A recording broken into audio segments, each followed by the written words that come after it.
Hey everyone, I'm going to play you two clips in this video. Both of them are President Trump, both very short clips. And in both of them, he's talking about Iran. And when you hear them back to back, I think you're going to feel, I don't know, I think you're going to feel the way I felt when I'm putting this together. The first clip is from February 28th. The night the war started, Trump gave an 8-minute speech announcing the military action and laying out the objectives. And this is how he ended that speech. Finally, to the great, proud people of Iran, I say tonight that the hour of your freedom is at hand. Stay sheltered. Don't leave your home.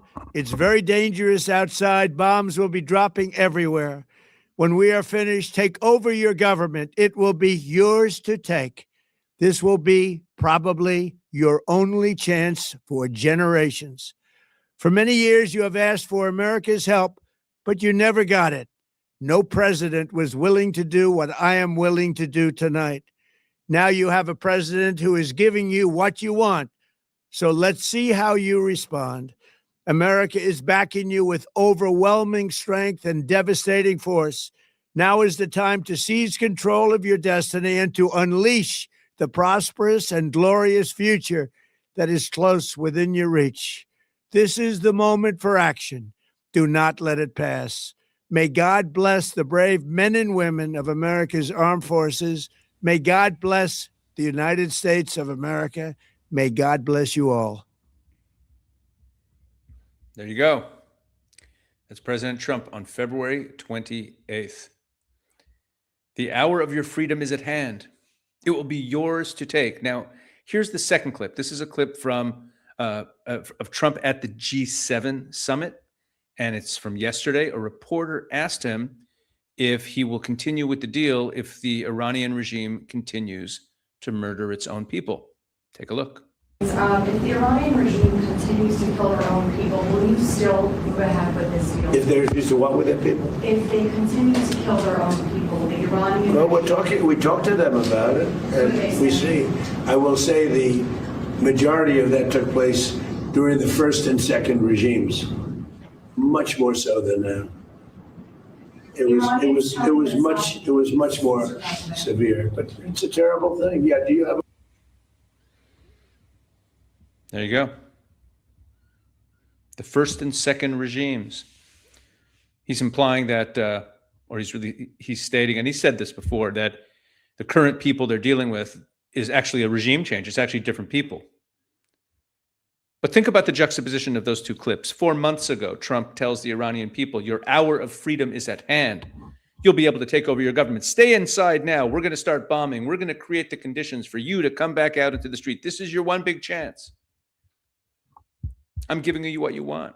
And then yesterday, when he was asked about the regime killing its own people, murdering, executing people, he said essentially that it's not that bad anymore. And besides, that was a different regime. So let me show you what's actually happening in Iran right now, not under a first regime or a second regime. Right now, under this regime, in like today and in the weeks, like last week, the week before, what's been happening in the weeks since Trump told the Iranian people their freedom was at hand? So here, take a look at this. Take a look at this. This is Amnesty International. This is 41 faces. Right? This is Amnesty International. These are 41 people who've been executed. This was posted on June 2nd. 41 people executed for political reasons since February 28th, since the war started. Amnesty called them arbitrary executions following grossly unfair trials in revolutionary courts. And Amnesty has been covering this story, right? Iran, this is from May 28th, a couple weeks ago. Iran, mass arbitrary arrests and political executions mark intensifying repression. It really gives you the sense of this. It's actually getting worse. And then we have this. This is from a week ago. 1 week ago. Look what this says here. The Center for Human Rights in Iran reported that executions in Iran are happening at a pace, quote, unmatched in decades. Prisoners across 56 prisons have been staging weekly hunger strikes for over 120 consecutive weeks in protest of executions. And it's going on now. And this morning, This morning, today, June 16th, Iran International headline, Iran executes 2 January protesters as post-war crackdown continues. Javad Zamani and Abul Fazl Saidi were arrested during the January protest. They were charged with waging war against God. And the regime published a video of their blurred out faces making forced confessions. So when President Trump says the killing is much less severe now than before, first of all, that's not accurate. It's accelerating.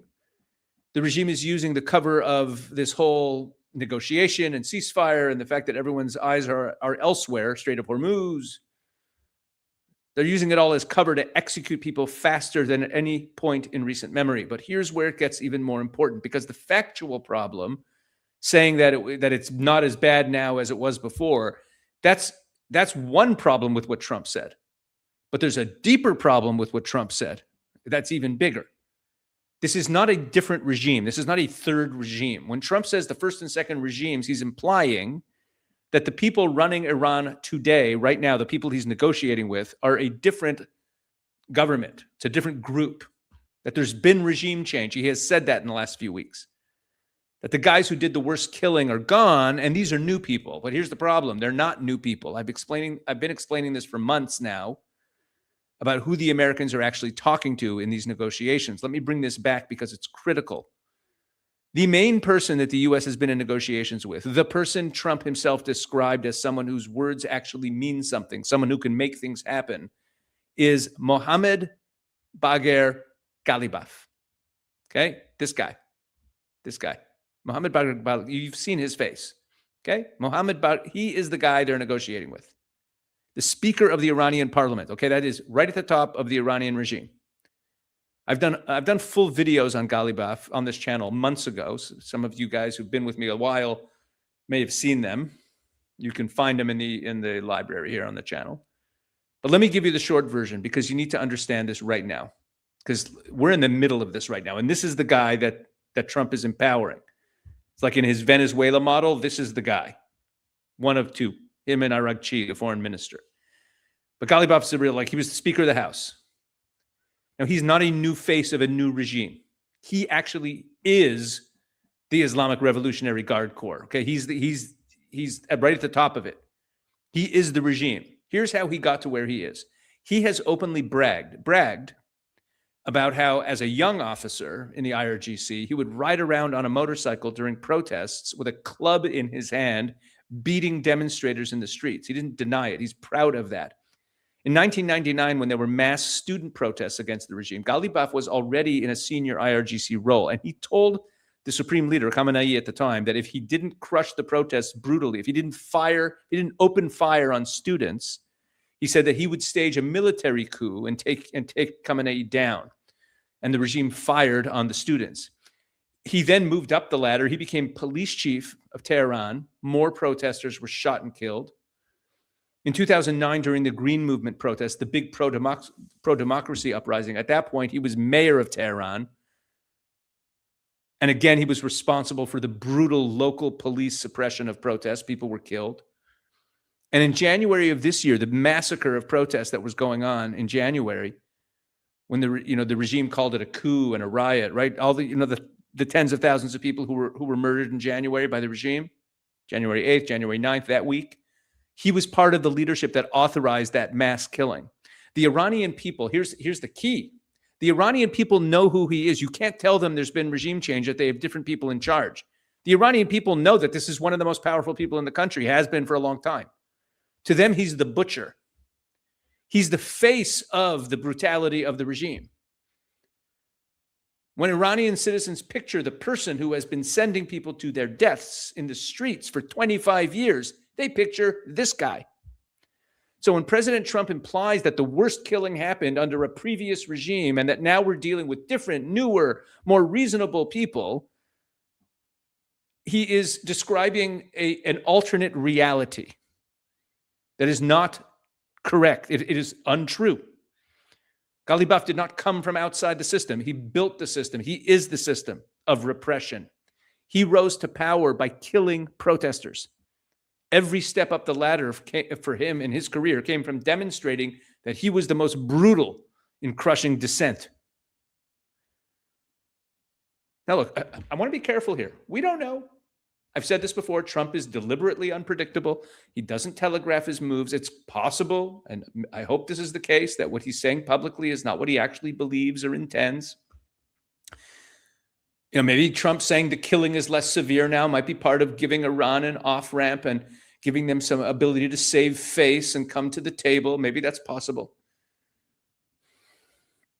But it's also possible that he's been told by people around him that there's some kind of soft regime change that's happened, that the mullahs are weakened, that Ghalibaf represents a new military pragmatism. The Iranian Deng Xiaoping or whatever. It's a new world for Iran. And if that's what Trump believes, then someone needs to tell him that that's wrong, because that's not who Ghalibaf is. You can't do a Venezuela model with the man who built his entire career on murdering Iranian citizens. And again, the executions are still ongoing. There was executions today. This reporter asked that question, and Trump pretended like this is a problem that's behind us. Here's the bottom line. If Trump cuts a deal that leaves this guy, Ghalibaf, and the people around him in power, the Iranian people will know. You can't say to them, oh, this is a new regime. You could just will that into existence. The people know that they were betrayed, that they were told, stay at home. We're going to start bombing. We're going to create the conditions for you to come back out into the streets. And then you cut a deal with the guy who was murdering them. They heard him on February 28th. The people heard Trump. They heard him say, your hour of freedom is at hand. Take over your government. No president has ever been willing to do what I'm doing tonight. And they believed him. And yes, they'd been betrayed by other presidents who didn't lift a finger for them. But that's very different than telling them, here you go, here we go, here we go. You're about to, the time will be right any day now for you to come into the streets. 41 have been executed since that night. 2 more this morning.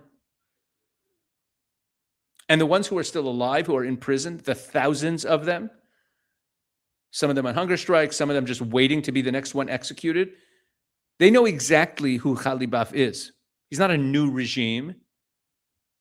He's the butcher of the machinery of the regime. So Trump said something on February 28th to the people of Iran. And if he makes a deal with Ghalibaf that will render the words that he said on February 28th as empty, as bitterly, bitterly empty as can be. And everyone knows it. That's what I wanted you to understand today. Please keep watching, keep sharing. Thank you for helping grow the channel. Please tell people about this channel and drop me a comment. Let me know what you think. I always appreciate it, and I do read I read as many of the comments as I can. So be well. God bless.